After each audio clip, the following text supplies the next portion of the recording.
We're live.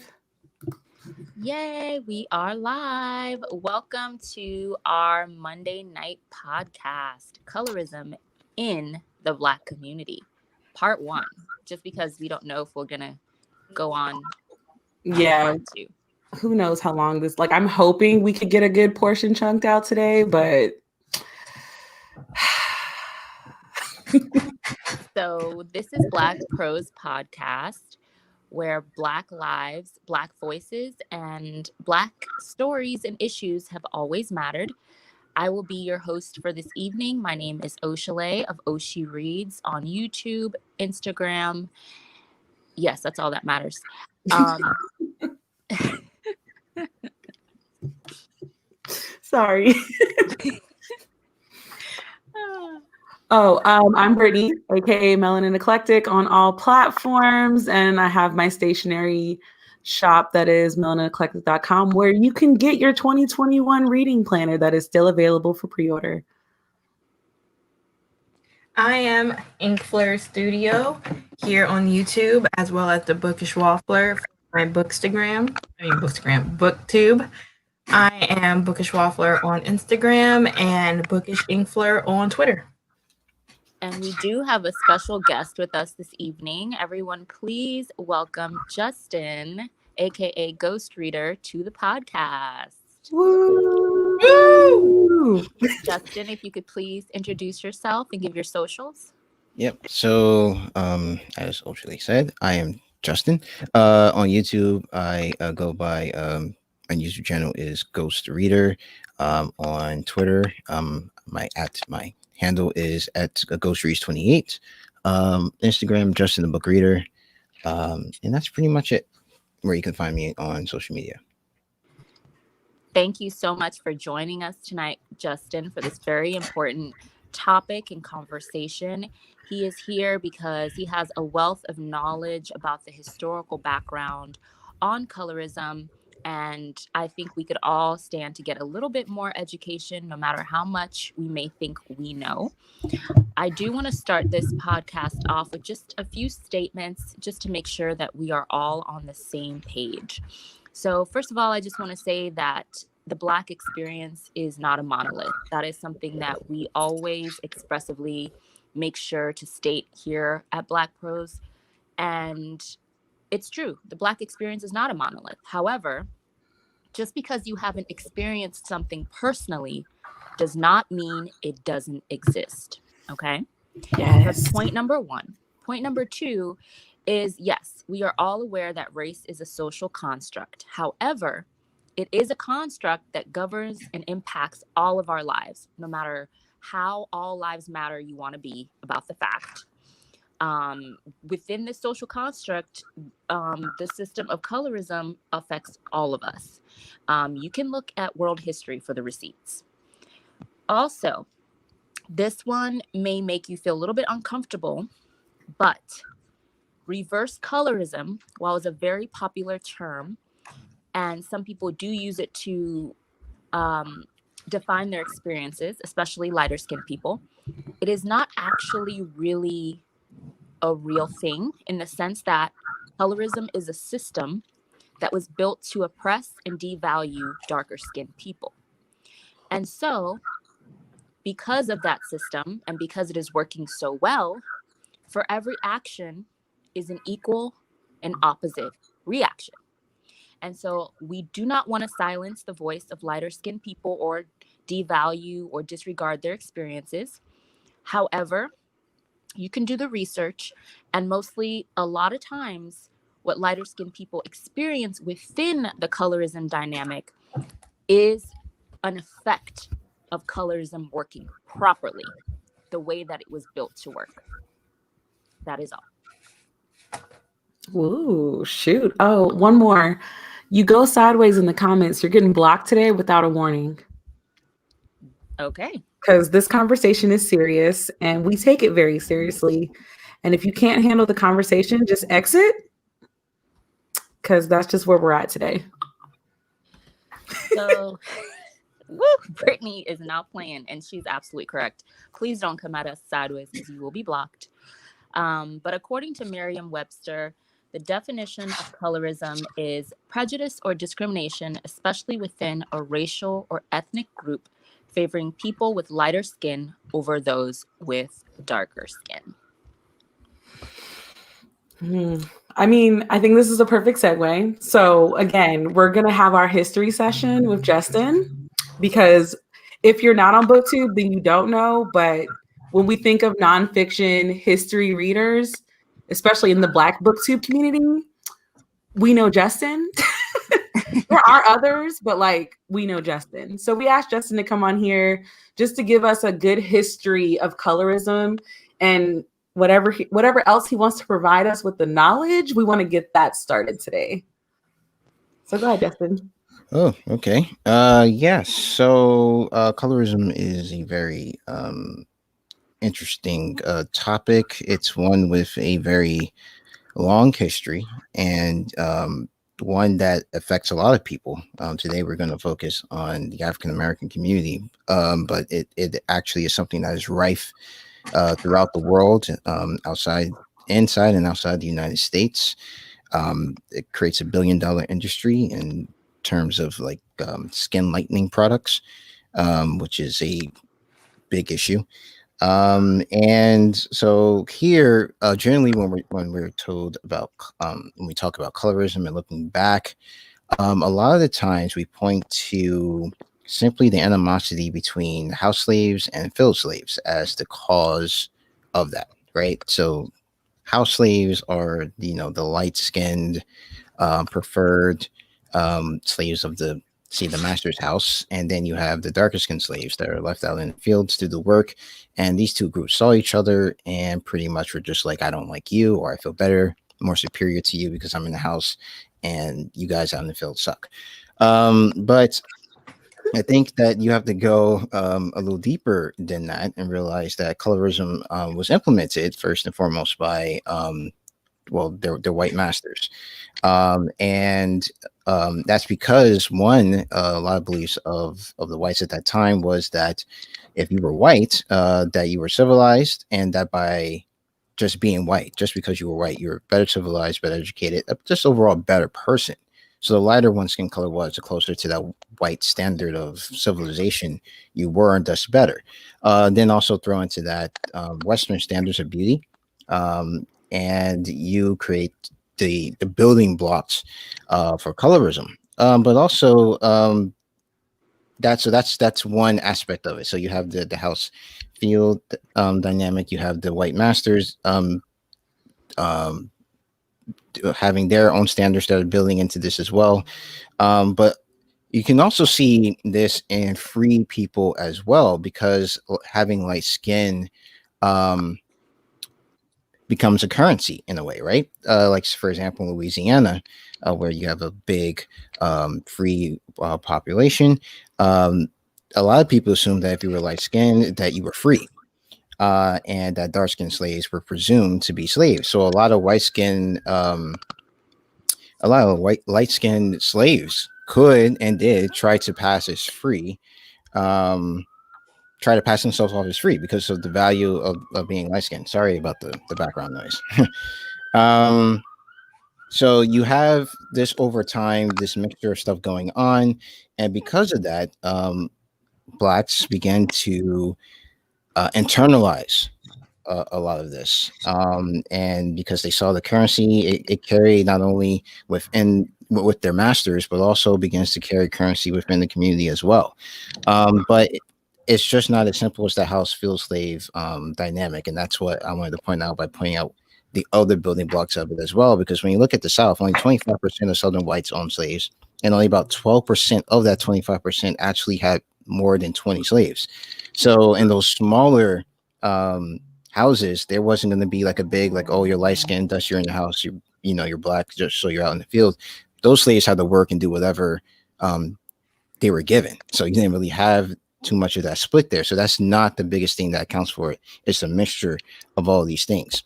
And then what happens is once that becomes internalized, you basically have the creation of this like light skinned elite as you move on from slavery into the post-slave era, where basically you have a community of black people who have a certain skin tone that began to create a whole society around that skin tone, professional groups, social groups, and so much that they actually created like a community basically where they can go and find wives. So you wanted to find another light-skinned woman. You not only just looked in your city, but they even created connections and networks outside of state lines in order to find women or light-skinned men in order to marry. So it almost it reminded me kind of like the royalty in Europe, how they're like going all over the place to look for people for their daughters. It almost becomes that in this way where these people weren't marrying for love anymore. It was just, okay, like, how can we keep our bloodline, quote unquote, pure or at least light skin? And this not only affects like, you know, people's marriage prospects, but according to the book The Color Complex, it estimates that by 1916 some 80% of the students at historically black colleges and universities were considered light skinned. And for darker skinned folks, you had a better chance of getting in if you went to vocational schools like Tuskegee Institute. And also impacted, you know, where people went to church because they had the paper bag test. Oh, you don't pass this paper bag test, well, you sit in certain places in the church or you're not allowed in this particular church. And also in this era, skin lightening creams become popular because, once again, being lighter skin has currency, not only within the black community though, but also without it as well, because white folks were treating African Americans different based on their skin color, preferring or looking at lighter skinned black folks less, perhaps in less, not in the same way as they would a darker skin person. And I want to read a quote here from Negroland by Margot Jefferson. She was writing about skin color and how that looked in the black community or attitudes towards it pre-civil rights. So ivory, cream, beige, wheat, tan, moccasin, fawn, cafe a lot, and paler shades of honey, amber, and bronze are the best. Sienna, chocolate, sallow brown, umber, and mahogany work best with decent to good hair, and even to keen features. In these cases, so women with those particular skin colors, in these cases, the woman's wardrobe must feature subdued tones. Bright colors suggest that she is flaunting herself. Generally, for women, the darker skin shades of walnut, chocolate, brown, black, black with blue undertones are off limits. Dark skin often suggests aggressive, indiscriminate sexual readiness, and at the very least, it calls instant attention to your race and can incite demeaning associations. So, with attitudes like this going on in the black community that we're holding and that are, it creates complexes in certain people. I mean, imagine like the person who wants to get into a particular school, but he sees that only light skinned people are allowed in that particular school. He or she sees that only light skinned people are allowed in the school. What does that, you know, if you have a light skinned daughter or a dark skinned daughter, the differences seen in how they are both treated are the same with a, you know, light skinned guy and a dark skinned guy. Certain jobs, for example, if you're working in a cotton club in Harlem, that was only given to light skinned women. Many of the power brokers, the black power brokers, after the turn of the century, tended to be light skinned, like Du Bois, Walter White, and some others, Langston Hughes. And these were called like the talented 10th. You have businessmen, people who are really out there and they're talking about race and intellectuals, and people within the black community are basically looking at them and saying like, hey, you guys are basically replacing white with light skin.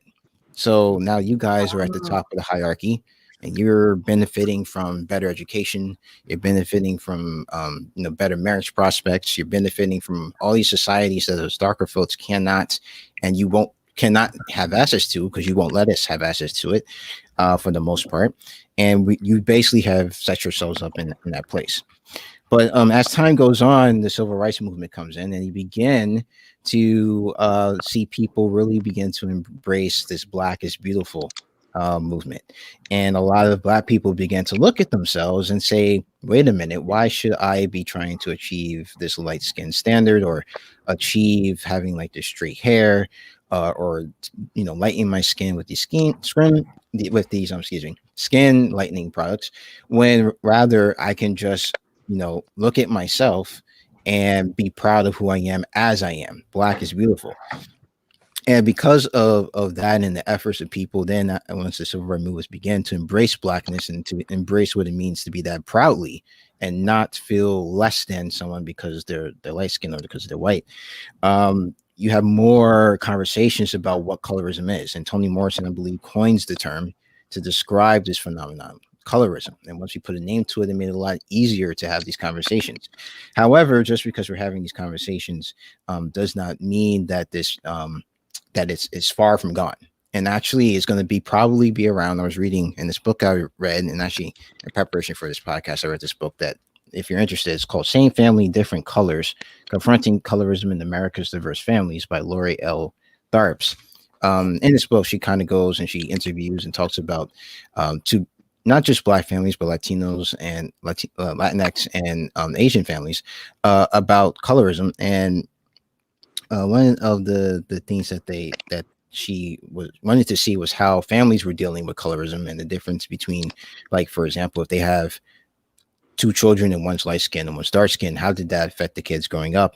And so you see that it's not just like at the society level where this needs to be fixed, but it's also down even at the family level, where parents are trying to figure out, well, how do I deal with this? Some parents don't talk about it at all.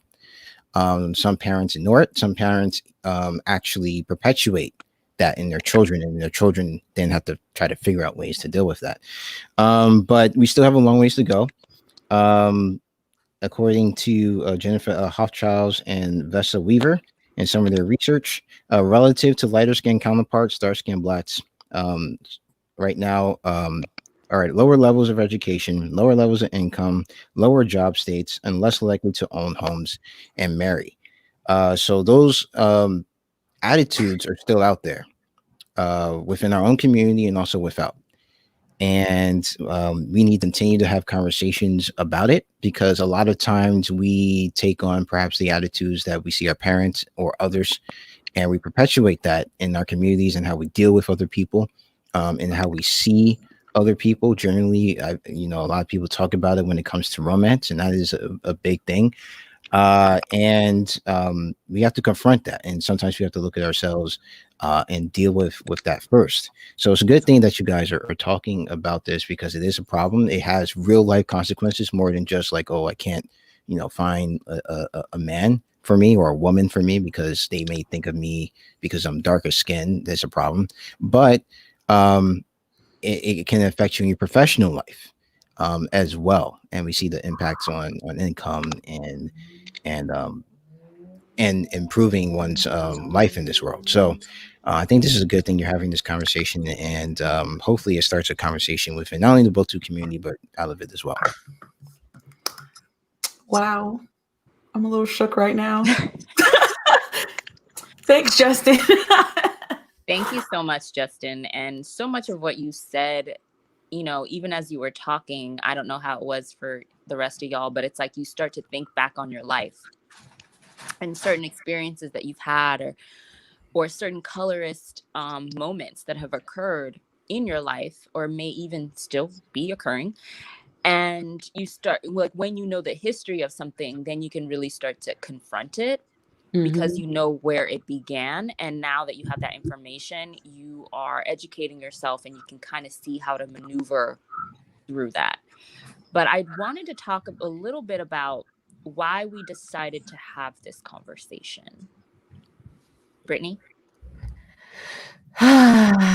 Okay, so our lovely podcast is one that doesn't really we don't really veer away from topics, but I guess over the last couple of months there have been a lot of times where we were like, we're going to put a pin in this, we're going to come back to this later, and we're going to address this later.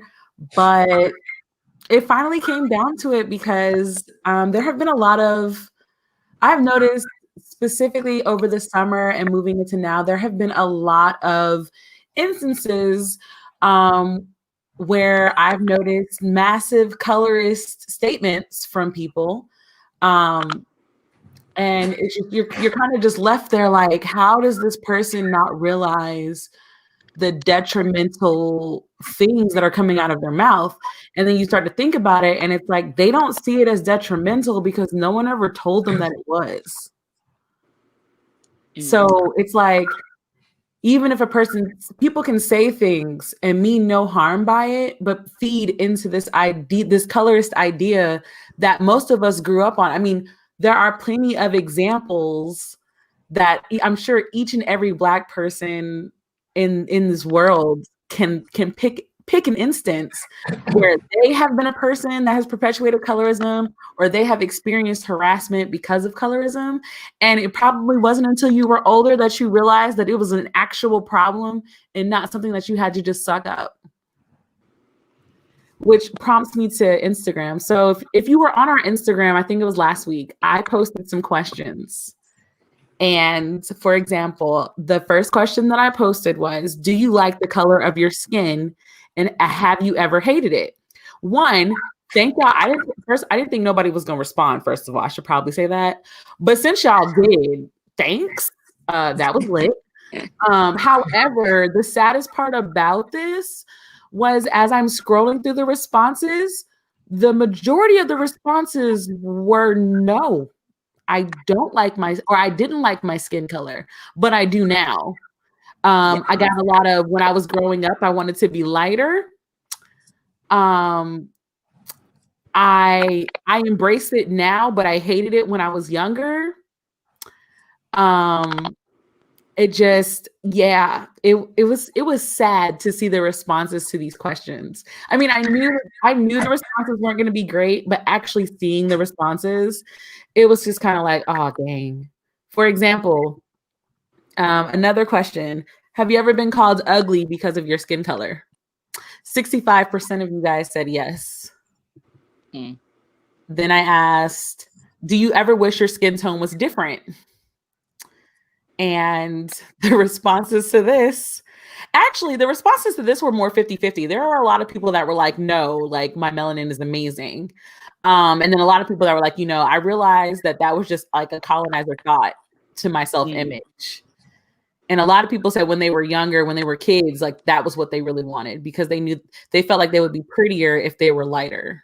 That was a common response to that question.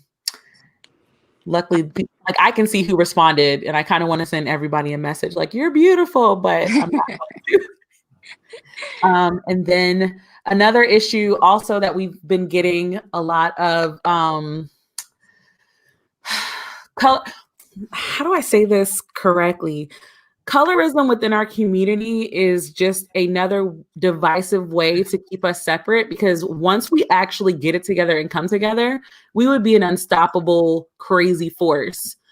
But the problem is we got to start identifying when we're doing it, because it's so ingrained into our nature that we don't even realize it. And like skin tone somehow denotes how Black you are now. Right. Skin tone denotes what you should be doing as a Black person and what you shouldn't be doing as a Black person. Like there's so much attached to the color of your skin, or rather not just the color of your skin, but the color of your skin and how attractive you are to the majority. Those kind of things are determining factors in our lives that we should have never given that type of opportunity to. So that's why we're having these conversations now. To be honest, I still don't want to have these conversations because I don't want to be the people known for having these conversations, to be totally honest. But if anybody is going to have these conversations, Black prose is a pretty good mix. Plus, if we feel like we need to bring somebody else in to bring more variety, then we have no problem doing that as well. And it's so interesting because Justin did touch on this a little bit of how so much goes into colorism, in the sense that it breaks down even more into featureism. And I remember growing up and it was like, okay, well, you can be dark skinned, but at least do you have good hair, quote unquote, good hair? Do you have like the finer nose, the more European features? then you're put like a little bit of a step above the other dark skinned people who have negroid features and are visibly black. But if you look like you could be mixed with something, or you look like you could be exotic because you have a finer nose, or you know, the symmetry of your face is closer to European beauty standards, or you have a looser textured hair, then that makes you more valuable than a dark skinned person who's just looks like a black person and has negroid features. There's so many nuances. And it was interesting because for me personally, growing up, I experienced colorism, but I was unaware that I was experiencing colorism on two fronts. The first part is colorism was never tolerated in my home, like in my family. We are all colors, complexions, and it just was never something that was ever like, I was never made to feel lesser than because I had a darker skin tone. It just never was a thing. Like, it wasn't a reality in my family growing up. And my father always went out of his way to always tell me how beautiful I was, and things of that nature. So it just never manifested itself in that way in terms of beauty standards. And growing up in Nigeria for the first 7 years of my life, although, you know, there are definitely issues all over the diaspora, and we could talk about that in part 2 about, you know, how colonization has really done a number on, you know, countries like Nigeria and the bleaching issues and all that can be covered in a different episode. But I think that helped me a lot because when I came to America, I didn't have that mindset to begin with. And then when I did experience it, I was naive and unaware that I was experiencing it. And it wasn't until I educated myself that I kind of started to see exactly what was happening, and I was able to point that out. But it didn't have as much of an effect on my mental health or my self-esteem as it probably would have if I had been socialized to have it affect me, or socialized to feel that it was true that I should feel less than. So it didn't bother you in school or anything? Well, that was the second part, whereas in school, and this is another part of colorism where tokenism comes in, where within the Black community, we have colorism and we have these hierarchies. And then, of course, outside of the Black community, whites and others, even other people of color, look at us and also tier us according to the color of our skin. But there was always this weird exoticism with me when I was growing up because I was Nigerian, where I was put like on a strange pedestal above the other Black kids because they were Black American. And so I grew up in predominantly white schools and things. It was pretty diverse, but still predominantly white areas and white schools. And so it was this weird thing where I was placed on this weird pedestal where it's like, well, you're not like the other Black kids because you're an exotic Black. So it's so disturbing. So colorism did hit me, but it was almost like, just like featureism. It was like, well, I've talked to Black people all over the diaspora, especially in America. They experience this. If they have for example, a British accent or any type of accent that's not American, or it's like you're placed in this weird box where it's like, well, you're special because you're from here. Or you're special because you speak this language or you have these customs. It's very bizarre. That's very creepy, honestly. That makes me uncomfortable. Like, ooh, you're the special Black? Oh, okay. There's a special Black, like seasoning? Yeah, basically. It's like being in a weird exhibit. It's really strange. Wow. See, I had the opposite effect. Y'all know me. I'm a daddy's girl. I love my daddy. I never felt ugly when I was in my daddy's house, but I felt very ugly whenever I left it. And when I was younger, I grew up on an island, which means I got a lot of sun, which now that I'm older, let me tell you how much I miss being that melanin. But when I was younger, I would actually, I would get enough sun and my skin would get darker to the point where I would actually be closer to my dad's skin tone than my mom's skin tone. And my brother, whom I love, is a little bit lighter than me. So the sun would hit him differently. So Yeah, I was the dark skinned, ugly little sister for a minute. And That's so sad. you know, like now that I'm older, I can go back and look at it and I can see it. But like I was genuinely angry. Like you can ask a lot of people that I grew up with in Okinawa, like they'll tell you like Brittany was mean, Brittany was angry. And like now that I'm older, I'm like, nah, Brittany just hated all of y'all. And it was just easier to be a jerk than it was to acknowledge that like y'all made me feel ugly all the time. Or like that and the fact that back then I had a best friend, loved that girl to death, but she was also high yellow and she had all the boys. All of the boys. Like she was, you know how everybody has that one friend where your parents were like, Yes. you can come over here, but you can't go over there. Yeah. That was my friend that I had. Brittany said hi, yellow. It's the only way that I can describe it. Like, That's like, that old school. that is though, but we used like she used to literally call herself High Yellow Bone and it used to crack me up. But now I'm older and I realize how bad that was. Like, what? Why? It's so funny though, because there was always that. It was either that one girl, you know, the group of girls, the light-skinned girls in school that got all the attention, and the boys were always after. I remember specifically, I felt this more when I lived in, like, the 1 year my family lived in Pennsylvania, even though I was super young. I must have been like 8 or 9 years old. And I was best friends, as much as you can be best friends with somebody that you only talk to at school, with this girl named Corey. And I remember her because I don't think she was biracial. I think she was mixed, but she was predominantly Black. But she had European type features. She was very light skinned. She had long curly hair. And I remember there was this, looking back now, I understand what was going on, but as a child, I didn't get it. But there was this favoritism that Corey had with everybody, like with the teachers. And this school was like in the hood. And all the teachers, it was the kind of school where it was an inner city elementary school with predominantly Black students, but all white teachers. Oh. And yes, so she got favoritism for everybody. She got favoritism from the teachers. She got favoritism from the students. The boys loved her and everything. And what was interesting to me now that I look back is being her friend, I think the other students expected me to bow down to her as well and also worship her light-skinnedness or whatever and kind of play into those dynamics. But because I didn't understand colorism, I didn't have that, like, I just didn't have that experience or really understand what that was. I didn't get it. And so I was just myself and I would just kind of be like, why is she getting that? Why is that happening? And I would always question. And looking back now, I'm like, well, you were in a very colorist situation and you didn't even realize it. But you were questioning, like, why does she always get picked to be teachers, you know, this and that, and teacher's assistant?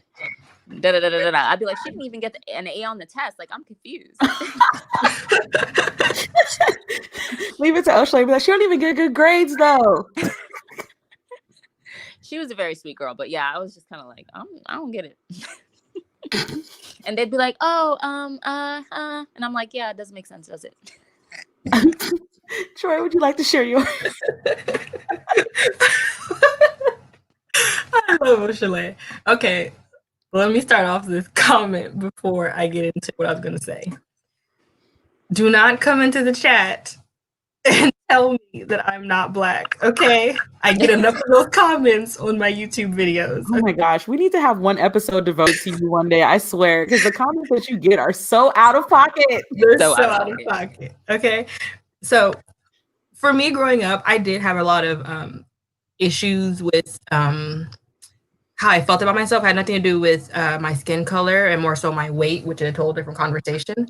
And I have two sisters that, you know, my older sister is gorgeous. You know, people would literally come to me and like ask me if I was her half sister. I'm sorry. Oh my God. It's so terrible. And I was just like, no, she's my full-blooded, both parent sister. I mean, you know, we're all different colors. Y'all seen my siblings. We're all different colors. Yeah, assorted chocolate box. Yeah. So, but not only am I light-skinned, I have like European features. I have small lips. I have small nose. You know, I have, you know, everything minus my hair is basically, and my body, you know, like the whole big hips, you know, type thing. I had that. But, you know, as far as my face goes, I had Eurocentric features and still do. And I didn't notice when I was a kid, you know, I didn't realize at first people thought I was biracial and they thought I was mixed. So I was the acceptable Black friend to a lot of people. And I had no idea that it was because a lot of them thought that I wasn't Black, like I wasn't fully Black. Like I had one Black parent and a lot of them parent. And it was always interesting to see when people found out, like when they would see my mom and they'd always thought that my mom was white. And when they found out she wasn't, it was like a pullback. And it'd be like, oh, you're not the type of Black person that I wanted to hang out with, basically. And because I went to both Black and white schools. I went to Black schools when I was young and then white schools as I got older. And it's a very different feeling because when I was in Black schools, I never really got the question of, oh, are you mixed with something? 9 out of 10 times if someone's asking me that, they're not Black. I don't have too many Black people asking me if I'm mixed or if I'm biracial. Nothing's wrong with being any of those things. I'm just not. So it's just like, it's a microaggression in itself because what you're telling me is that like, there's no way you can look like that and be Black and have 2 Black parents is what you're telling me. When I have like y'all seen my baby brother's the darkest out of all of us. And then my baby sister is the lightest out of all of us. My family go from darker colors to very light colors. Yeah, y'all really, your siblings alone are an assorted chocolate box. Yeah, it's very odd. And only one of us have a different mom, and she's actually lighter than my mom. So it's very weird. But especially with the way I would talk, people wouldn't think that I talk the way I do. And I would always like in the back of my head, I'd be like, what does that mean? I don't talk the way they thought I would talk. Like, you know, like, and it was like, they saw this light-skinned Black girl and they thought that I would be the acceptable Black friend that would, you know, let the microaggressions pass and let the, you know, N-words fleeing around pass and let all this stuff pass. And when they would realize I was not, because my dad is a psychopath and he is very powerful to people. I did have a lot of problems where people would pull back from me and like not wanting to be my friend because they'd be like, oh no, she's too, you know, I was too Black for them. They didn't expect me. They thought I was living, you know, this is a white neighborhood in Houston called River Oaks. They thought I was some Black girl that lived in River Oaks that only had white friends that had no. Oh my gosh, not River Oaks. I actually know where that is. That's what people thought about me. And it took me a long time to realize how I was still like, and like I would just let it go over my head, you know, and like I wasn't really paying attention to how colorism was affecting my friends around me. Because I'm not gonna sit here and say that I'm affected by colorism because I'm not. I'm light-skinned, I'm a light-skinned Black girl. I'm not affected by colorism like that. And, you know, even when people would tell me like, oh, you're so pretty and all this other stuff, and like, it would be like a backhand comment to my friends that were not of lighter skin, I never said anything because it went completely over my head. Because even though, like, you know, I have my father's mother is a browner complexion. You know, my mom's light skinned, my sisters are light skinned, my brother's light skinned. The only one that's not light skinned is my youngest brother. And then my dad's, you know, he's brown.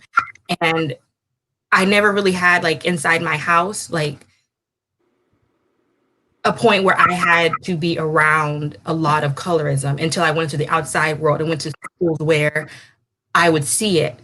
And then as I got older, I realized I was just like, even though like I didn't purposely, you know, like try to aid in colorism, like there's a difference between intent and impact. Like if it impacted someone negatively because I stayed quiet or because I was like, okay, I'm there, then that's still a problem. And I didn't really quite understand it because I never really had to deal with it. You know, it's like, regardless of if I realized it was there or not, like you have to admit that there are times where as a light-skinned person, you are getting benefits that other people don't get.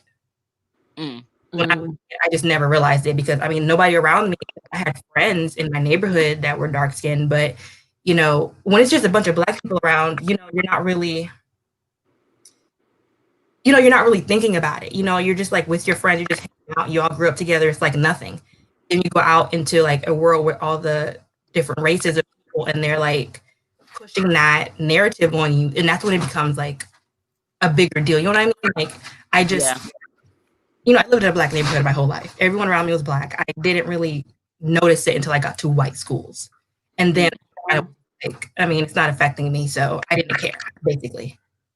Which is something I had to remove from myself in adult age and be like, okay. Well, not really in adult age. I say about in high school when I really started noticing not noticing it was a thing, but more so like being more proactive about being like, say one more thing. Because they love to hit you with that. You cute for a dark skinned girl. Yes, say one more thing. I'm ready. I'm ready. I'm cute all the time. Your mother is trifling. How about that? Sorry, that's not nice. Okay, so here's the question. This is for everybody in the chat and you guys as well. Because Novelist has brought up the fact that like there are like bleaching is a serious thing. Have you ever gotten, well, this is not for Troy, but Ursula, have you ever gotten to a point in your life where you felt like being lighter would be better and easier for you?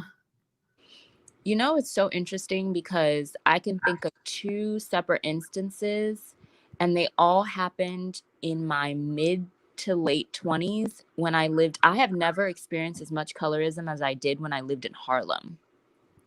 That was the worst. Because like I went to a what do you call that? Those type of schools, a predominantly white college. PWI. I went to a PWI, and I didn't really experience colorism like that in the sense that like the guys that I wanted, I always got, no matter what race or skin tone they were.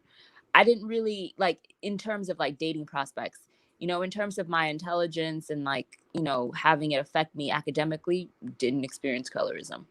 In terms of like my friend groups and like things like that, didn't really experience colorism. It wasn't until I was out of school and I lived in Harlem, which you wouldn't think, but when you think about the history about these elite Black communities being whitewashed essentially and being only light-skinned people allowed to be part of the elite Black communities, what do you think about? You think about Harlem. And so it makes a lot of sense. When I lived in Harlem, I experienced a lot of colorism, just simply walking around the neighborhood, just comments I would get from men on the street, just the way that I was treated when I would go to certain shops and bodegas and like corner stores. Like it was crazy. And it kind of made me start to feel like something was wrong with me. Like I was just like, and I think it was only compounded by the fact that my best friend is racially ambiguous. So she is the preferred, quote unquote, the preferred red bone, light skin, racially ambiguous girl.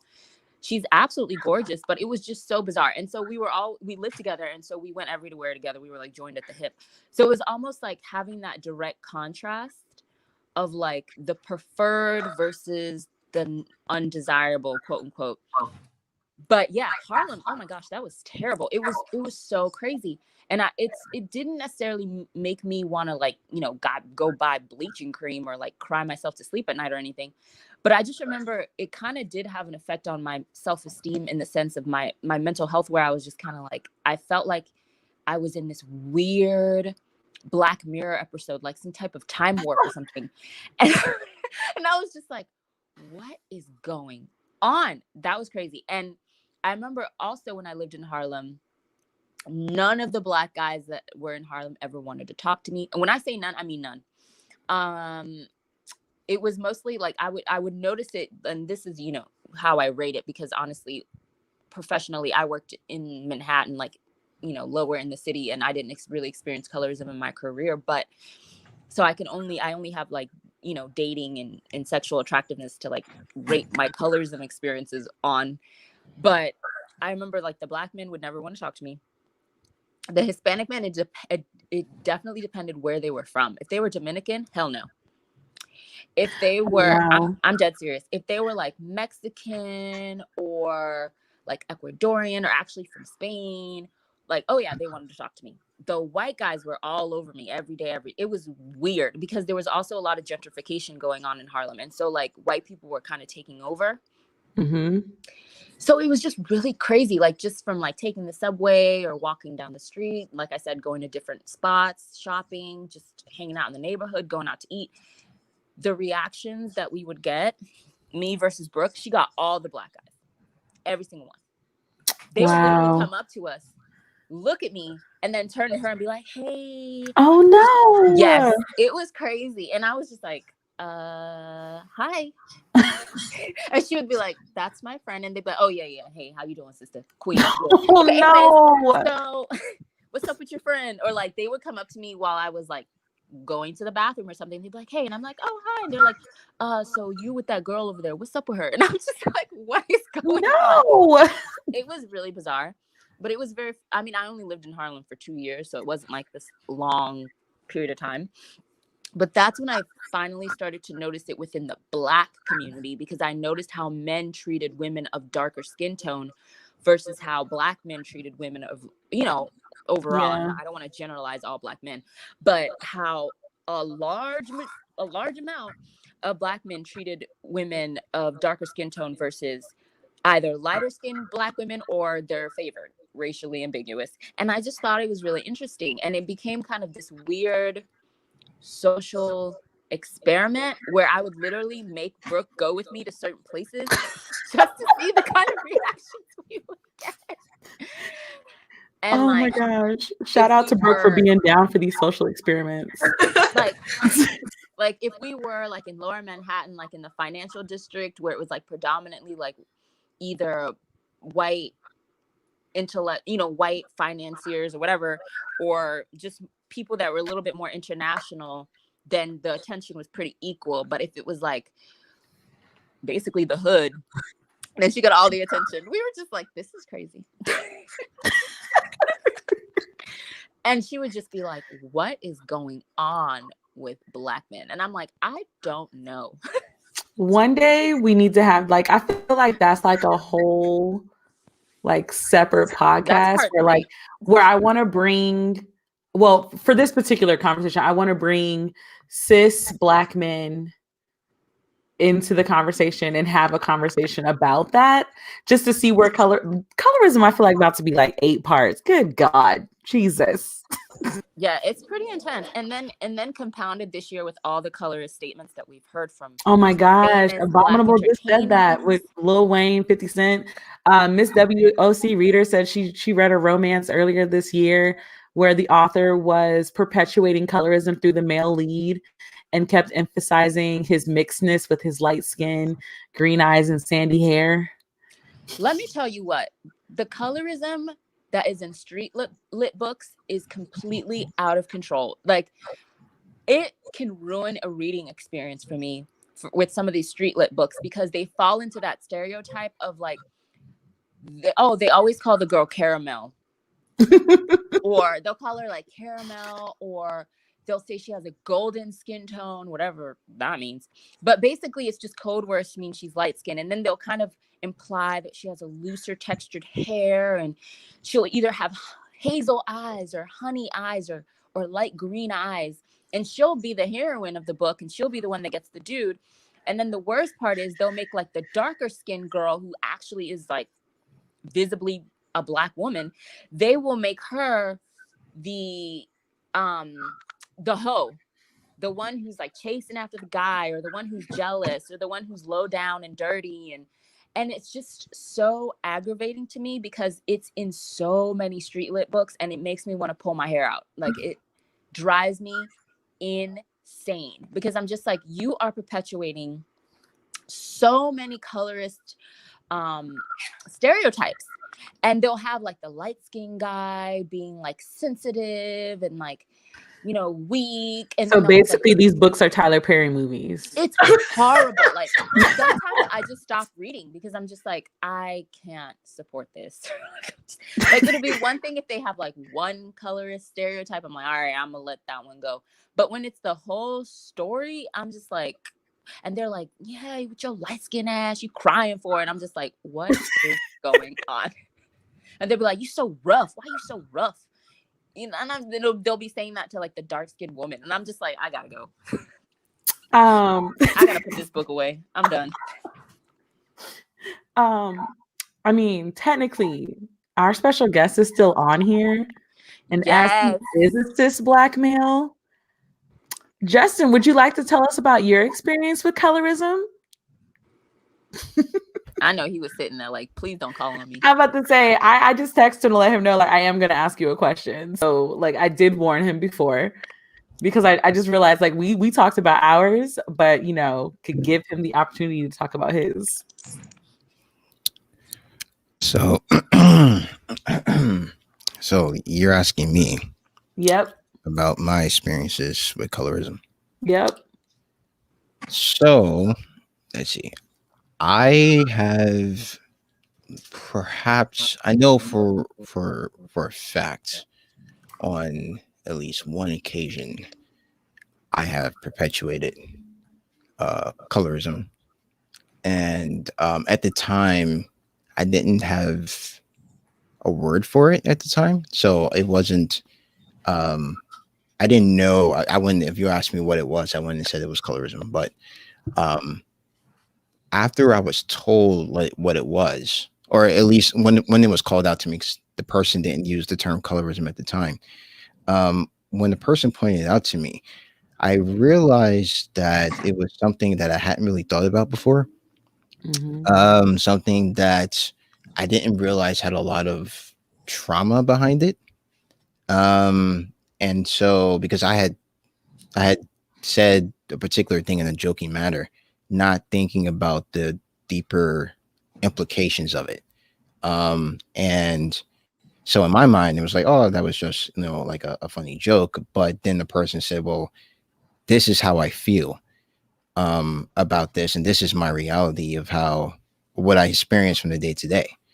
And that was just like something I'd never actually taken into account before. So I would say that was the one that was like a situation where it brought to me, and even then I still didn't know what colorism was. The term, I don't think I didn't learn until years later exactly what that term colorism was. But my behavior at that point was definitely colorist, and from that point on, I was a lot more cognizant of that, and I've tried not to perpetuate colorism when it comes to like women, for example. I don't think I have like that, like, oh, like black women or dark skinned women, like not for me, right? That's for like everyone else. I'll stay over here with like every other color in the sun, but black women no, or dark skinned women no. And I'm not exactly sure, like, because for me I feel like I was never taught colorism, so I wasn't taught that, like, oh, like certain skin tones of black people are better, or there's a more perceived value in um a light skinned black woman versus a dark skinned black woman. So I don't think I've ever done that where I was like, oh yeah, I won't date that girl because she's dark skinned, or I would date that girl because she's light skinned. But it could be, even maybe subconscious in a way. But of course, if The it's subconscious, preference. yeah. I mean, I preference is very. I mean, in my thing, is very hard thing to nail down, because I think it comes down to your motivations in a way. Like, like if you really were to nail down what your motivations are for saying you prefer one person over another, and it comes down to like, oh well, um, her, it can either come down to fetishize. You can either fetishize something, or you can exclude people basically off of like racist tendencies. And it's, for some people, I think they don't know they're doing it. For others, it may not even be. They may not even be actively doing it, and then but from people from the outside will project what they're feeling on them, and then they have to defend themselves. So it's very. Sometimes it's very clear that someone's being very colorist in their dating taste, and will come out and say it proudly. I've seen it like online, like, oh, I won't date these types because, and you're just like, whoa, dude, like, yeah, me and my friends are pretty much like, I don't think anyone would excludes like darker skinned girls from, at least in my close friend group. So that's my experience with colorism. But that one incident basically was like what set me on my own path to be like, okay, so this is what colorism is. this is something that I shouldn't do in the future. And here is the trauma and the history behind all of that, and why it is something that shouldn't be done.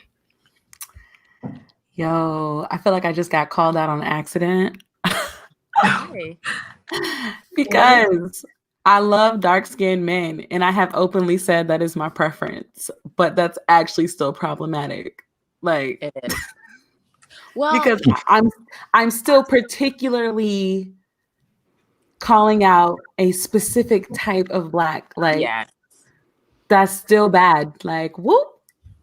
All Yeah, right, what about the light I'm gonna skin work on that.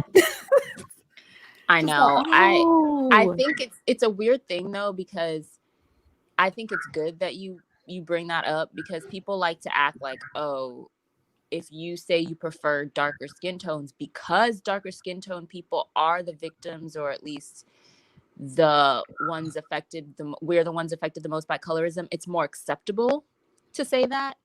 But if you were to say, I oh, only date light I skin. only date, oh honey, they would be coming for you by your baby hairs. Like, people would be so upset about it, but it's like more socially acceptable.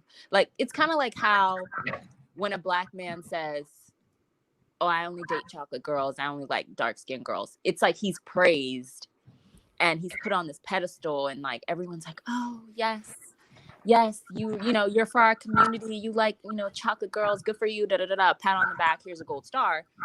But then when they say, oh, I only like light skin girls, I only like light skin girls. then it's like, wait, God's gift for men. Yeah. No. Listen, y'all can come for him on his own comments. Don't come here for us. And it kind of makes me wonder how colorism is perpetuated in communities where things are not so binary.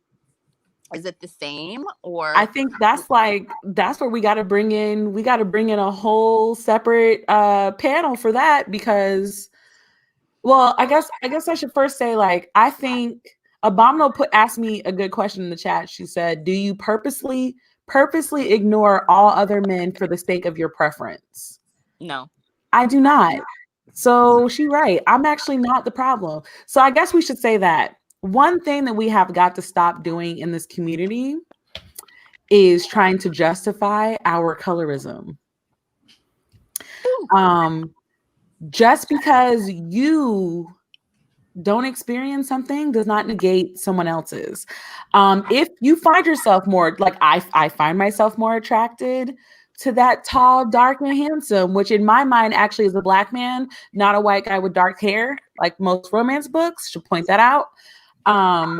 But we have to say that, because every time they say tall, dark, and handsome, it's describing a white man. And I just don't understand, because I'm like, that's not what I imagined when y'all said tall, dark, and handsome. Blame Jane Austen and Mr. Darcy.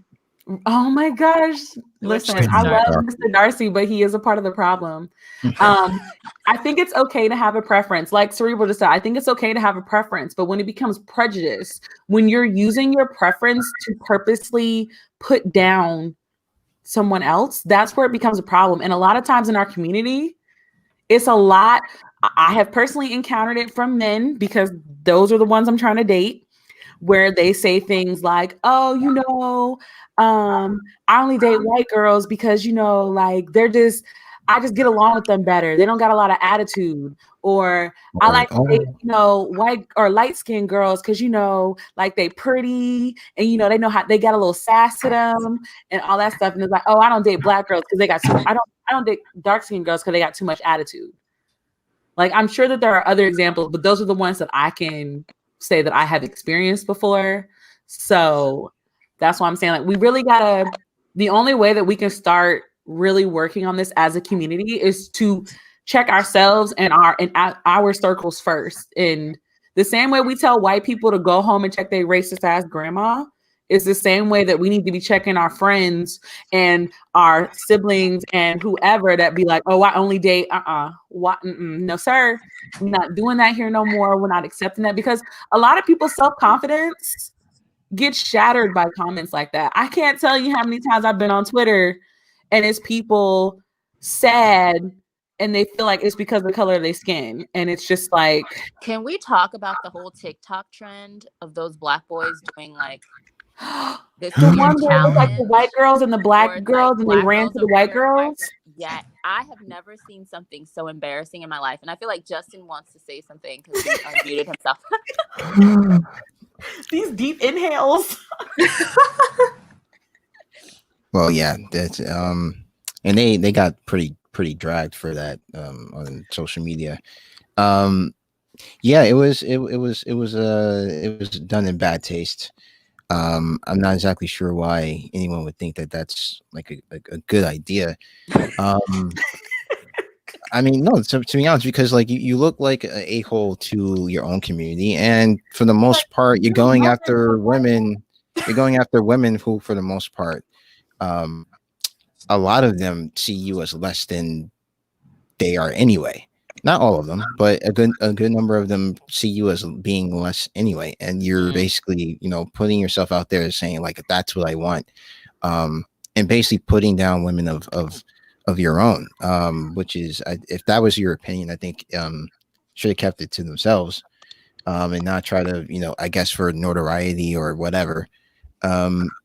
Make that particular TikTok. I think it's just a terrible idea just in general because like I think if you spread your horizons, you have a better chance of finding someone than limiting yourself to necessarily one particular skin tone of person. Like it's like going in the ice cream store. Me and my friends are like, when I go in for the ice cream, I don't go for the color, I go for the flavor, Wow. Okay.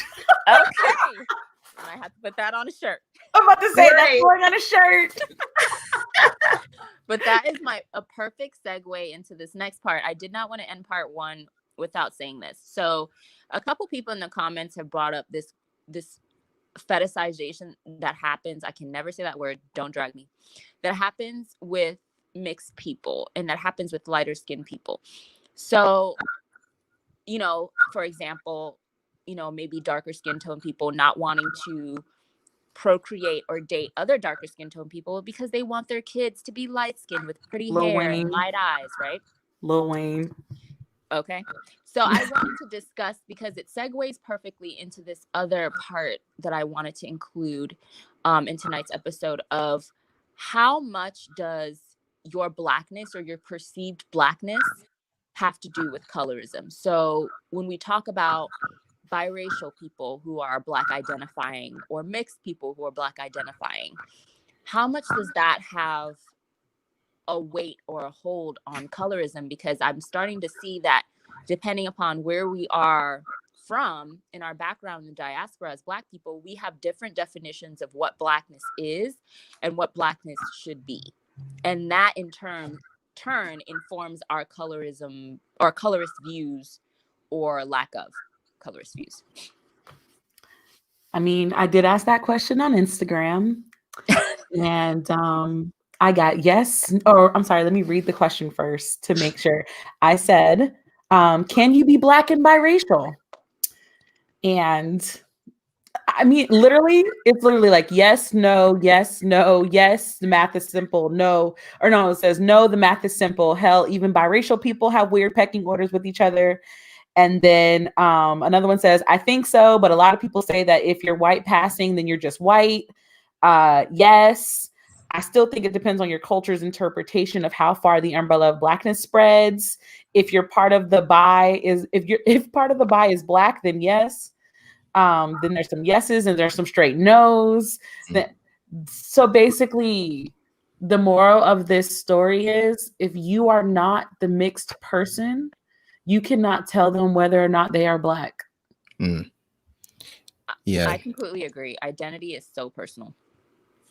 Yeah, it's very personal. It's really interesting because this book has like a whole chapter on mixed race. Oh, drop the book name. This is technically a book podcast. Educate us, Justin. Educate us. It's the one I talked about earlier. It's called "Same Family, Different Colors: Confronting Colorism in America's Diverse Families" by Lori L. Tharps. She went around to like different families, Black families, like Latinx families, Asian families, and basically taught to them. She also taught to mixed race people as well. So children of mixed race parents, because that's you can have a black parent, you can have a white parent, and then you can have the kid has may have trouble trying to figure out who they are because some people are telling them one thing, they may want to be like identify with something else. But then she also talked to kids of people who were like Asian, like their fathers like Asian and black, and their mothers say like I don't know, like white and Native American, and how do they view themselves? And for some people from the outside, from people outside, it was generally people coded them by what they assumed certain things were, right? So if the person had like blonde hair, blue eyes, they were considered white. And then they would see like their mother, and their mother would be like, say, black, and they would be like what happened here? Like, is that like your nanny? Is that like, Oh no. like, and also there's one thing she said in this book that was a really like really hit home. It was, she said, because she said her daughter is light skinned and I think has like blonde hair. And she said, if I was in the mall and I lost my kid and my kid went running off somewhere and someone found the kid and they said, you're looking for your mom, no one could tell that I was this kid's mother by just looking at me, because we code for, someone saw my kid, they would not look for someone of my skin tone to be their mother. Because she said this Asian guy one time lost his kid and he couldn't find him. And he was like thinking, should I go look for him or should I stay here? And someone brought him over and he was like, well, how did you know it was my kid? And the person said, well, you're Asian. I saw an Asian looking kid here. And it was like, well, it must be you. Right. But she said, if that was my kid, like no one would ever consider like to bring it over to me, because, they would just be like crazy black ladies crying in the middle of the mall. Like, perhaps she kidnapped the kid. I don't know. So it's like one guy at Walmart got called back, like someone reported him to the cops because he had like 3 non-white looking children. That was on the news. He was babysitting 3 white kids and they kept telling the lady like followed him and swore up and down that he kidnapped the kids. Well, this one, he was actually the actual father.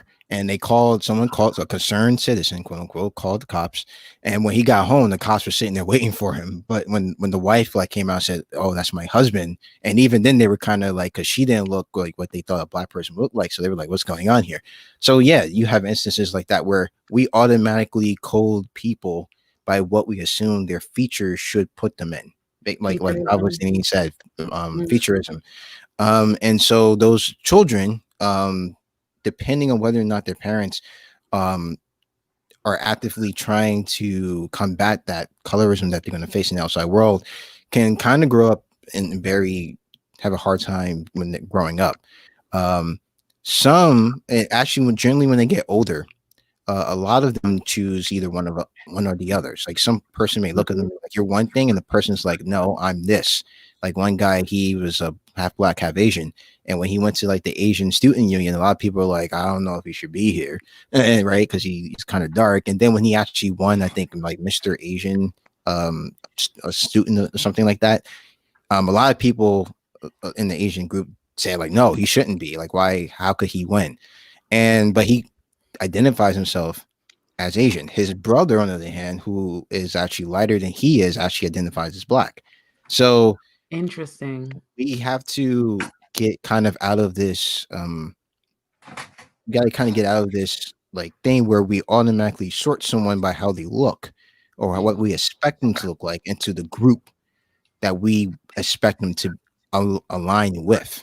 Oh, you have kinky hair and you're kind of dark skinned. All right, you're obviously like a black person, and we're gonna code you that way, and we're gonna tell you that you're black.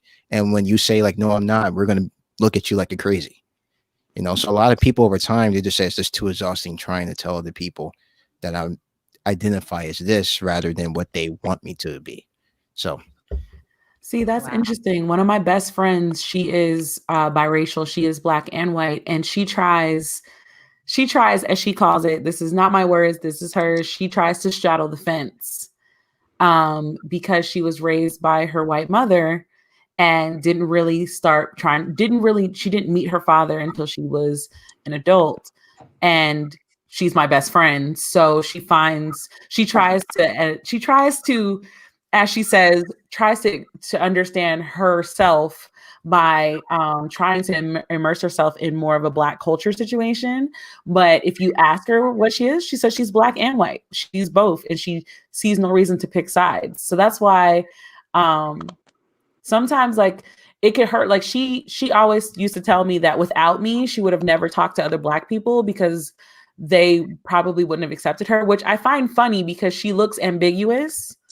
Like she is the quote unquote exotic looking person, which always used to crack us up. But like as she got older, she was like, she's like, I really like, I want to know more about that side, but I'm afraid to because I don't know if I'm going to be accepted. And it's just like, I don't see why we have like if a person who is mixed wants to be like, oh, I'm here, be here. If you want to be there, be there.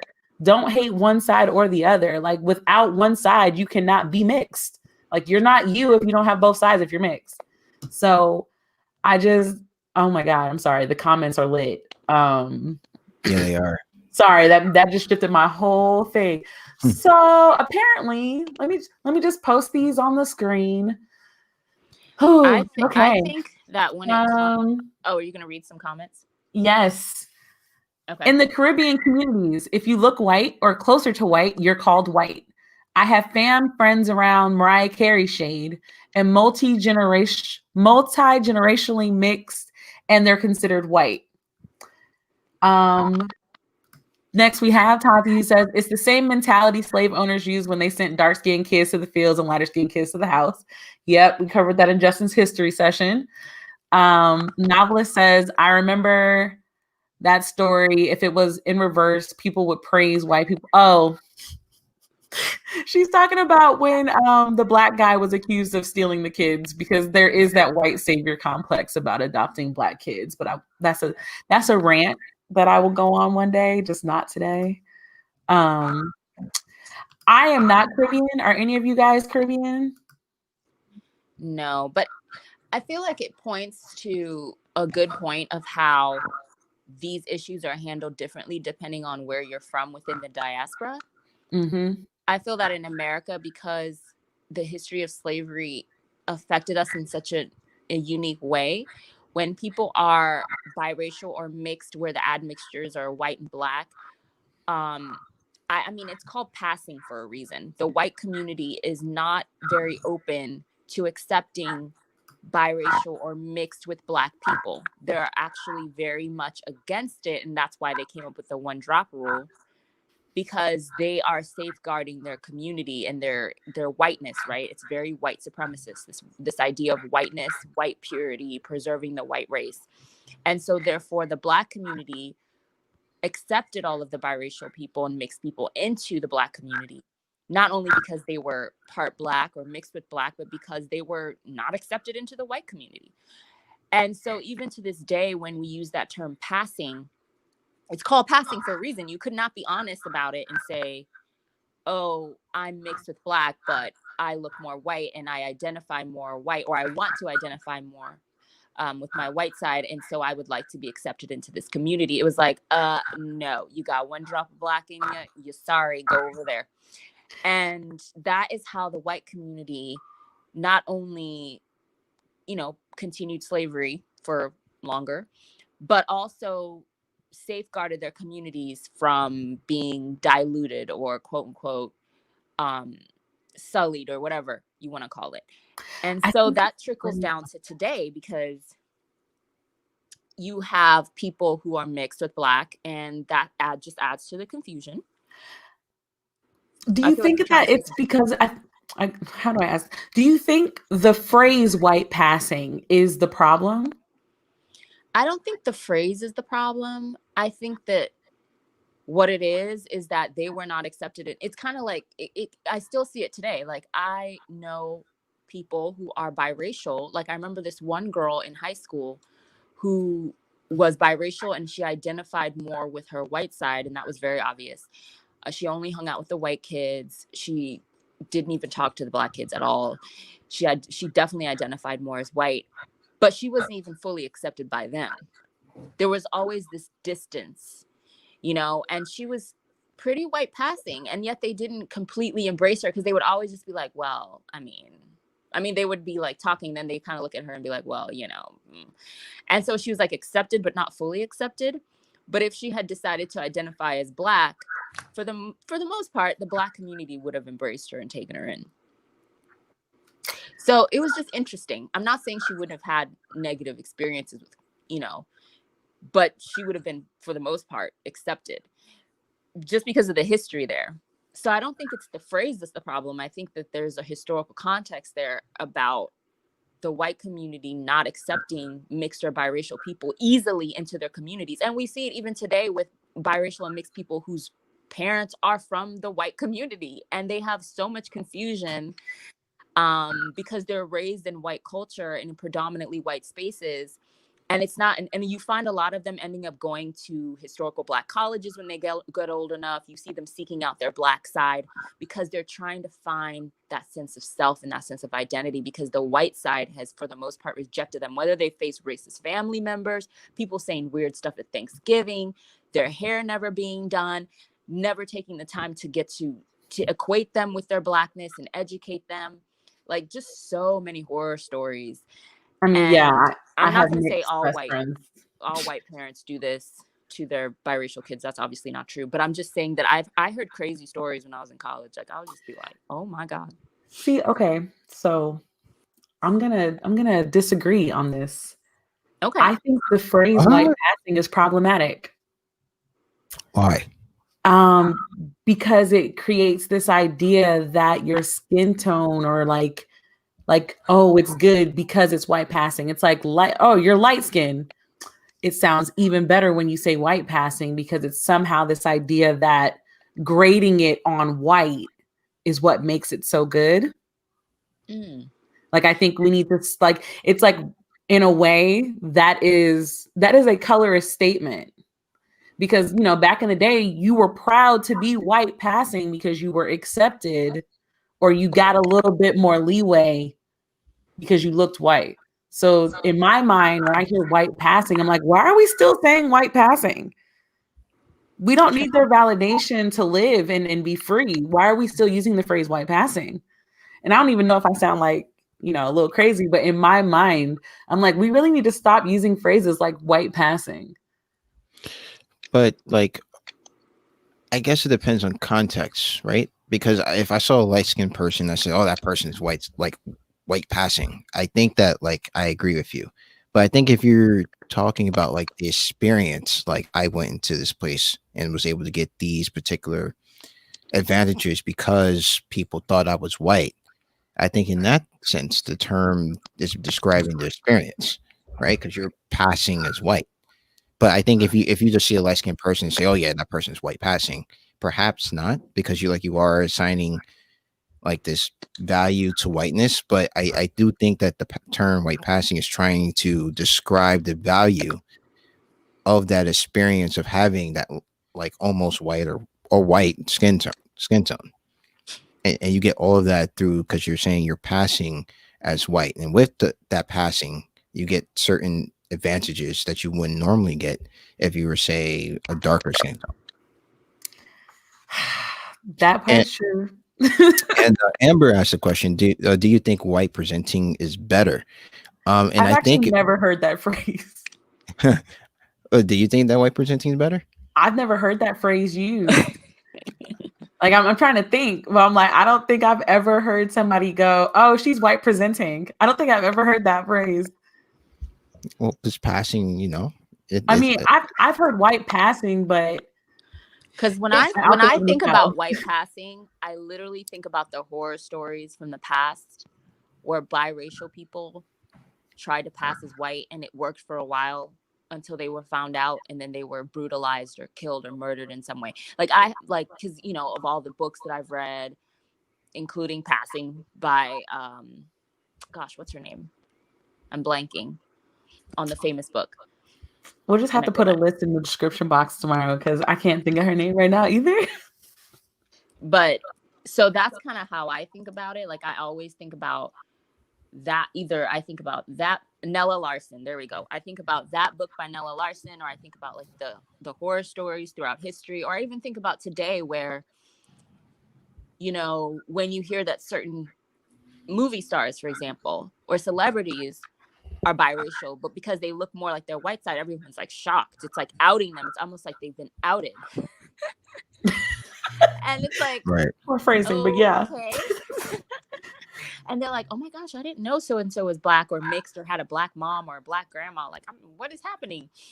And that's kind of how I think of it. Or like, you know, because they're getting white roles, like in their movies, they're the white character, or at least we assume, because they're not, their family in the movie is white. So it's like, okay, they're playing a white character, and then I just found out their dad is black. What just happened? So that's y'all. I know who you're talking about. I cannot think of her name right now to save my life. The chick on shoot, what is the name of that show? Yes. Black as Fuck. That show. Yes, everybody was shocked. Like people who are not older than a certain age were shocked when they found out that she was actually part black, and that her dad is that famous, isn't he a famous music producer? Yes, I'm about to say I knew she was black because, you know, my daddy pointed that out to me a long time ago, but whew. Everyone was shooketh, and I'm just like, I thought everybody knew that, because she doesn't really play black characters. So that's what I think about when I think about white passing. Again, I see your point too. Like I get it. I see why it's used, but sometimes in my mind I'm always just like, why do we have to describe ourselves on a grade system of white? Like, I know that that's our history, but like, when are we going to stop doing it for good? Like for the whole thing? Because I mean, a lot of us, especially our generation, we're very proud to be black. Like a lot of us are very, very black as fuck now. And it's great. And, you know, we're trying to embrace our beauty and we're trying to embrace our own skin. But at the same time, we still use phrases like white passing. Yeah. I mean, you have a great point.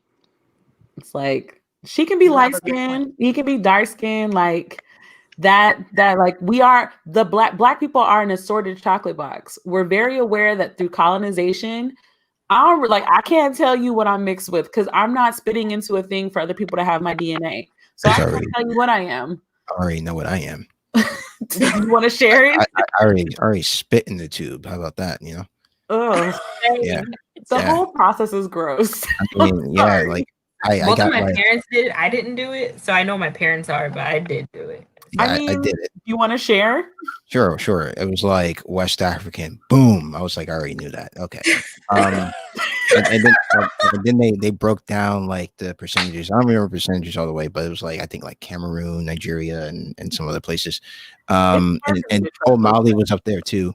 I think Mali and Cameroon were the top ones. And then it was like 12% English, and I was like, go Britannia. And hilarious. And then it was like the other ones were like very, very small. But it basically was like there was like no Native American. And then I had a huge argument with my uncle. He's like, yeah, but your grand. I was like, I don't know, man. My DNA is something different, man. I don't know. But it's still possible. It's possible. It's hard to get like a quarter, you know. Well, yeah, they need a lot more people to do it to get good references. And also you only get like you don't get like all your DNA and all the markers from like your parents. Like some of it does get left behind. So it may not, it could be there. Maybe I just didn't get it, you know, but the whole way that sexual reproduction works. But yeah. I don't even know. I want Troy to talk about this whole idea of white passing and blackness. Sure. I just want to know, like, if I'm so white passing, can I get some privilege in that? Like, because I don't get as many privileges as I think I should have if I'm white passing. You have to have the confidence of a mediocre white man. Oh my God. Once you have achieved that level, you would then get the advantages of white passing. Can I just say this though? I think people find this very funny is that when my parents did their DNA stuff, they didn't really have that much European in them. They had, you know, like it was like my mom had like, I think she had like not even a full 20%, and my dad had like 30.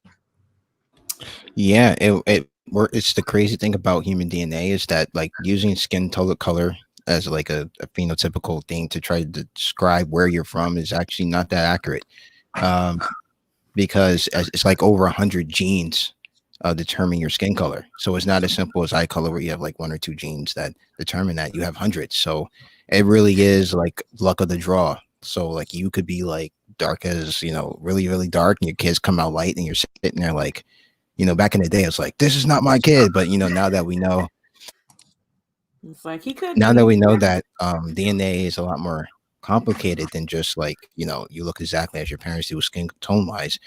That makes perfect sense that, even though they may look like they will have more, highly possible with the way DNA, that randomness of DNA, that it's actually not that case. Oshile, both of my parents, like the top African country that they had for both of them? Was it Nigeria? Nigeria? Yes, it was Nigeria. Well, think about colonization. Like, that's why I don't trust these DNA tests, because they could literally say, like, every African American, they could literally say, oh, you came from Cameroon, Nigeria. Duh, because that's where they ship slaves off from. Well, of course. Those you make it lucky. Well, I kind of knew Nigeria. I kind of knew Nigeria, though, because my grandmother's grandfather was Nigerian, so I knew that. Oh, well, see, you can directly prove yours. Oh, so but I guess that's because, on my dad's side, that's because on my dad's side, the white man that came from Belgium came at a time where slavery had ended. So there was documentation starting for Black people. So there's, like, as far as my dad's concerned, there's history for Louisiana Creole that you can find in churches and stuff. That's the only reason I had prior knowledge to all of those things. On my mom's side, it's easy to know because her great-great-grandmother was white. So, if there's a white person, then you automatically have information about them and who they married and all of other things. I mean, I have a friend that's actually tracing her genealogy by going back and looking through census and newspaper articles and things like that. There are plenty of ways to find out where you came from without spitting in that little vial, because if you don't read the fine print, it says that they can do whatever they want to do with your leftover spit. Bro, that's perfectly fine. That's perfectly fine, because the truth of the matter is, if they want to do whatever they want to do with my DNA anyway, they're going to do it anyway. So, period. Instead of being like strapped down and abducted by aliens one day, or at least that's what I think happened to me. You know what my friend told me, though? My friend, she's Burmese, and she actually, I don't remember if it was 23andMe or if it was Ancestry, but because there's not a lot of info on the DNA of Burmese people, she actually got it done for free. Oh, nice. Oh, because they need more to compare it to. Right. Yep. Yeah, same thing happens to this lady where and like her husband was from Spain, and they were like, yeah, we don't have like really good data yet from Spain, because a lot of the DNA that we get are from people who came later to Spain. So it looks a lot more European than it does African. So if we could get more DNA from people who are descendant from like the original settlers of Spain, then we could get like a better reference to what your husband's DNA is like. Yo, Novelist just brought up a very important thing. If you are not Black before you take the DNA test, that 2%, you can still get knocked out for saying the N-word. Thanks for coming to my TED Talk. 2%. It beat on people that be like, I just got my DNA test back, I'm 2% Black, and then they all of a sudden want to act like a stereotype, just perpetuating a racist stereotype on the internet because they're 2% Black. Like, nah, you can still get swiped like this. So I can say it, right? I don't know. Can you? Were you Black before your DNA test? Unbelievable. Well, to BookTube, I wasn't Black before or after. So oh my god, I keep forgetting that. Like, dear BookTube, please stop making Troy mixed because it makes you more comfortable. I just have a question. I just want to know yourself. I just want to know, how is me talking about the hating game correlate to me being Black or not? I don't even get it. I don't know. Like, you're the only person I know that gets comments in Spanish because they think you're Hispanic. I'd be like, what?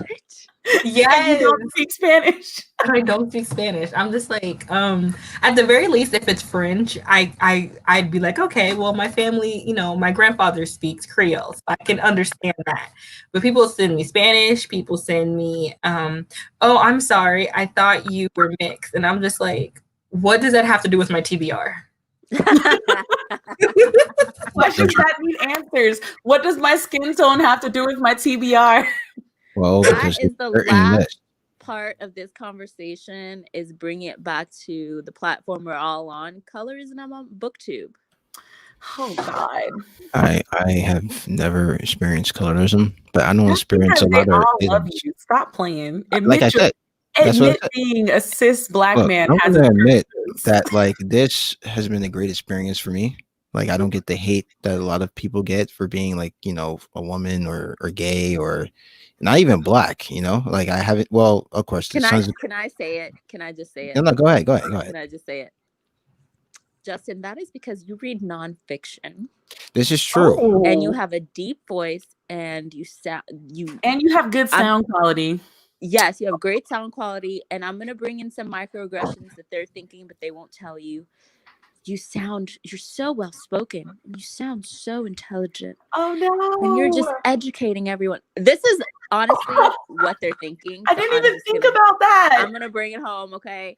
And that therefore you are somewhat exempt, and you get to be put on that pretty shelf next to me. That strange shelf. Oh no, you've been put into the exotic black category. Yes, I have been I in guarantee the you, if you were reading YA, or oh gosh, if you were reading science fiction or fantasy or something that they feel like a black man shouldn't read, or what, a black man reads science fiction, what is happening, or something else, then you would probably have more trolls. I think so. I the only trolls I got was I read a book about the Jews one time and that got me two trolls. Yeah. They Oh my weren't happy gosh. with you. Yeah, they were not happy. I One of don't them actually remember called that. me a Jew and thought it was an insult. So that was interesting. Wait, what? Yeah, it was quite the thing. He tried to convince me that it was fine to kill Jews because they were Jews, and I was like, dude, this makes no sense. And then he was just like, my god. Oh my god. you're a Jew too, and I'm just like, okay, agree. And then someone else was like, oh, they own like all hip hop, right? And I was like, well, they have good taste in music. I mean, I don't know, like, what do you want me to say?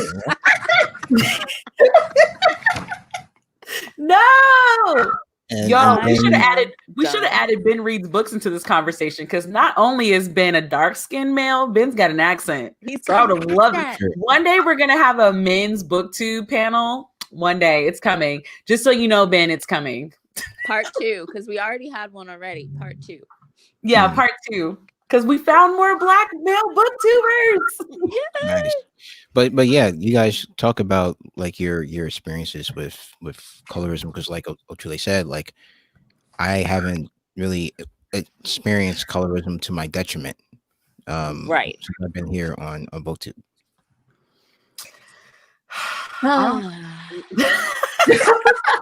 That did not sound good like at all. It was like the old like sad Negro sigh. Yeah, that was like that old ancestral sigh. Like everybody took a deep breath. Just before you're about to start the Negro spiritual, Right. It's just actually I think with people like me and Oshale, I actually don't think that it's just a dark skin thing. I think it's the fact that we are outspoken. We can be articulate because I know that I can get ignorant as well. So I can say I can be articulate. And then also we're older in the book world. Once you pass 30, you're in this different realm of booktube. I think that I'm trying to think of the nicest way to say this. Just say it, girl. We're not hype readers. Right. Yes, we read books that are, that just came out because who's not going to want to read the sequel to their book? Like, obviously, I think with black women have a different experience on BookTube because it's this idea that only certain types of black women are successful. Mm-hmm.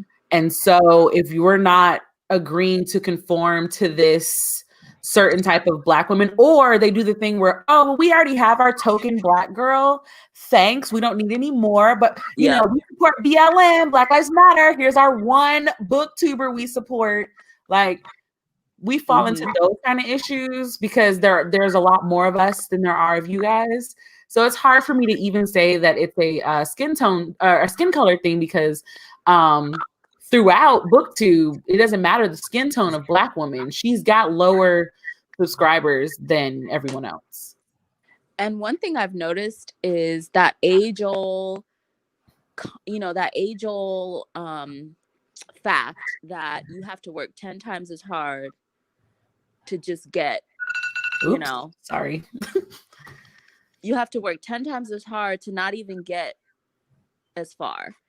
And I definitely see that, because I do see, especially for the Black women on BookTube, you have to make videos every day for like 9 months. And you have to be friendly and happy all the time too. Right. And you basically have to follow every single YouTube algorithm rule. You have to post every single day at the same time. Do all the tags.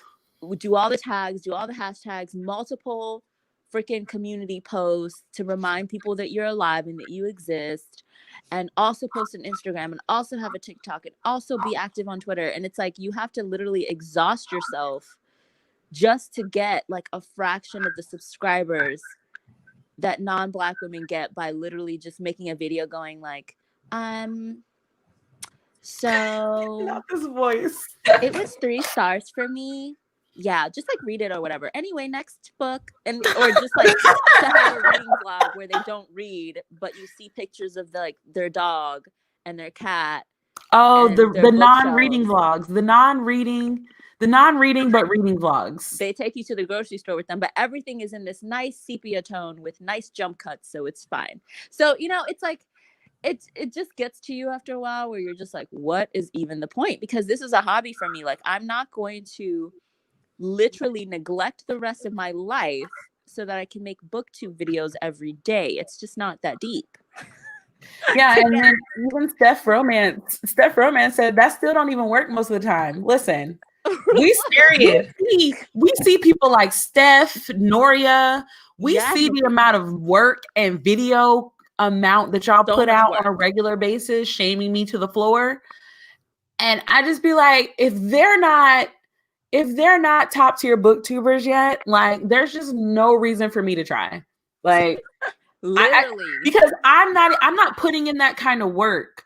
So there's no way that I can expect to see a crazy increase if I'm not even putting in half the work they're putting in, and they're not even seeing the growth that they should be seeing. Yeah, it's insane. I see it from the sidelines because now my whole thing is I only make BookTube videos when I literally feel the need to, which is not often. And also I'm prioritizing writing right now for right now. But I see it from the sidelines and I'm just shaking my head and I'm like, that is insane. Because I see my subscription box and I see the people that have these amazing ideas, so creative, editing style is so good, videos are so engaging. And yet, after the Black Lives Matter boost, they're still only at a certain point. And I'm just like, that's crazy. Yeah, it just... I'm still under the belief that the only way I'm gonna wrap this up because we where are we at? We're at 1 hour and 37 minutes, and y'all know we're trying to keep podcasts under 2 hours. So I'm gonna bring this. Let me bring this back home for everybody. I am under the belief that even if we as Black booktubers do not get the love and admiration that we deserve for the hard work that we put into our videos, it might sound discouraging. It's so easy to be like, well, white booktubers don't support me because I'm Black. Cool. But are you supporting your own Black people? Yes. Like there is a part of our world that, yes, it is not our fault. It is the system that we were created in. Cool.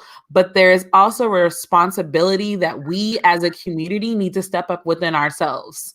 I'm not asking a white woman to take care of my sister because I should have been checking on her. I'm not gonna blame men. Blame men for not liking me because of my skin tone if I'm a crappy person. I'm not gonna lie and say I was beat up because I was light skinned. I'm not going to create these false narratives to further build myself up while stepping on the backs of everybody that I can in order to look like I'm the best option in the pick me option. Ain't no pick me's in this group no more. We as a Black community have got to stop doing this bullshit. It doesn't hurt anybody else but us. Like, it's ridiculous. Like, you'll see it. It might look good. You might get that fake support that you thought you needed. But at the end of the day, you still feel miserable. You still feel left out. You still feel confused trying to figure out what you're supposed to do with your life. Call your sister. Instead of trying to step on her back, ask her to hold the ladder. Like, why that's another thing. The Black community was taught to compete instead of work together. It's one of our biggest problems. And it's one of the reasons why we can never, we have the same problems over and over and over. Every decade, every generation, we got to stop passing these generational curses to our next people. We can't do nothing if we can't fix ourselves. So, I mean, this is the Black preaching up in here, okay? So again, preaching. I'm tired. I'm exhausted just like y'all are. I understand it can be difficult. But y'all checking white people left and right with that energy. Also, can y'all please stop bashing white people for no longer watching your videos? Oh God. They weren't watching your videos before this BLM thing. They're not gonna watch it now that the BLM hype is over. If you're making content for them, then you've changed the conditions of your channel to fit what you think is hot rather than who you are. And if you're not being authentic, you don't deserve followers anyway. Wow. I'm not even gonna say anything because you said it all. Thank you for coming to Brittany's TED Talk. I hope you have a fantastic night. Thank you, Justin, for coming on here for part 1 of Colorism. Yes, thank you so much, Justin. We have more. No problem. Colorism is gonna have to be a continued topic because we gotta bring in other groups of Black to speak their part. Because we can only speak what we are. Like none of us are gay. We have no gay representation on this colorism conversation. We need it. Right. So that's gonna take a minute. Right. That's gonna take a minute. So we might jump to another topic in the Black community and then come back to the colorism conversation. But listen, we might also have to take a break and have another Monster Smut live to make us feel better because this topic is intense. Wait, I have to call Justin out. Did you just see his comment when you were No, what did he say? when you were talking about don't blame white people? Sir. If you choose to come on Black Pros, you don't get to detach when it's uncomfortable. I was going to say that I had no idea that this was going to go down. So if there are any white people out there who are watching this, just know that I will continue to make content for you that you can show to your children at night. And you don't have to worry, because I am a pick-me. Just let you know.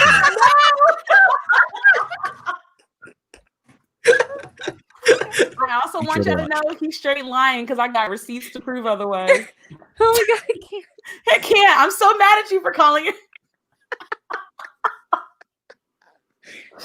On that note, good night, everybody. I hope you guys have a fantastic night. Bye. Bye. Goodbye, everyone.